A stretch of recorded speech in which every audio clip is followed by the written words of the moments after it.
My name is Michael Mastro. Welcome to my YouTube channel. Today we're going to look at the chart for famous actress Diane Ladd, who passed away recently. If you look to the eastern horizon using Vedic sidereal zodiac, you would see the constellation associated with Aquarius rising at 6 degrees. First, we'll see how the planets are operating in our chart and when they're operating during certain events and what could be done to strengthen the chart. So, Sun is strong in this chart. It is ruling the house of partnerships and it is placed in the career house. So, this connects her career with partnerships with her husband, Bruce Dern, and agents and producers and directors to support her career. Then we have challenging moon. Moon gives it is you see this force sign in the sixth house, the Dustana house. So this house has to do with enemies and health issues, fire, theft, and cheating, conflict. And this moon is placed in the income house. So she utilizes the ability to express emotional vulnerability to support her acting career, which brings income. And also, the moon has to do with lungs. So she did have lung issues, and the sixth house also has to do with divorce. And I think she had a couple of divorces. Then we have weak placement Mars. Mars is placed in the 12th house. It is ruling the house of success through performing arts or acting. And placing Mars there gives ambition to separate from who she is and take on different acting roles. And that third house also has to do with lungs. Since Mars is weak, that can affect inflammation in the lungs.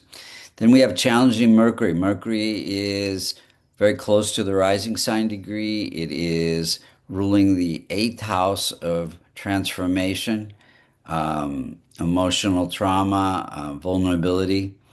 So it is placed in the career house. So this connects again her career, her ability to express emotional vulnerability that is relatable and makes her a very popular actress. Also, Mercury has to do with lung issues, and it afflicts the home life again. So seventh aspect, and because it's close to the rising sign, it's creating stress in home life. Then we have weak, afflicted by Mercury, combust Jupiter.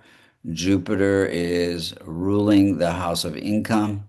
It is placed in the career house. And this just gives many opportunities to promote her career.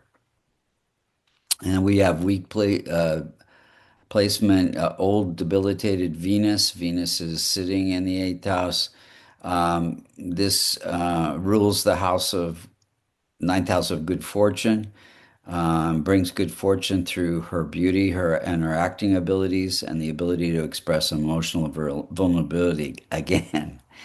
Then we have Saturn as one of her strongest planets, rules the chart, gives her great discipline, and for her purpose and vitality. And then we have, and she did have some longevity. I think she was like 84, 87, something like that. Challenging Rahu, K2, always opposite, balancing material and spiritual.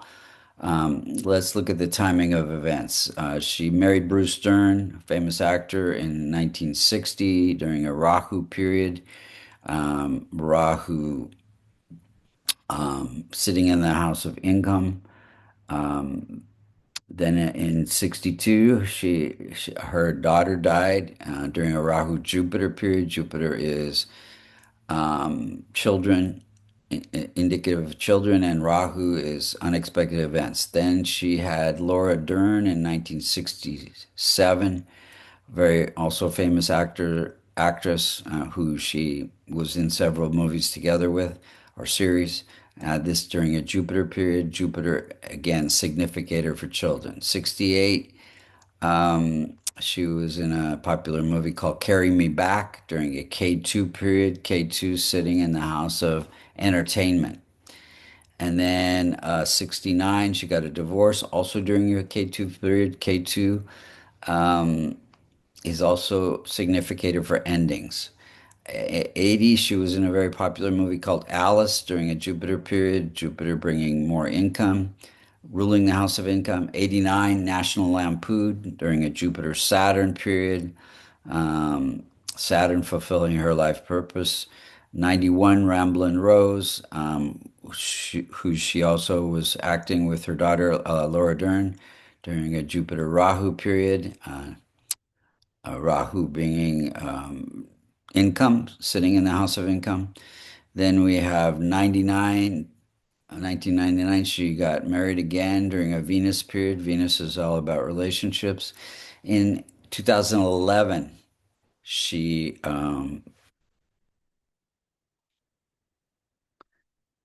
was in the series called Enlighten with her daughter, Laura Dern, during a Jupiter Saturn period, um, and was diagnosed with idiopathic fibrosis, which is a lung issue.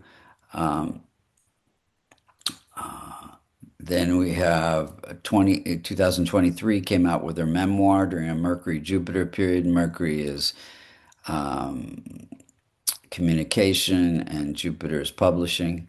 Husband died also that year.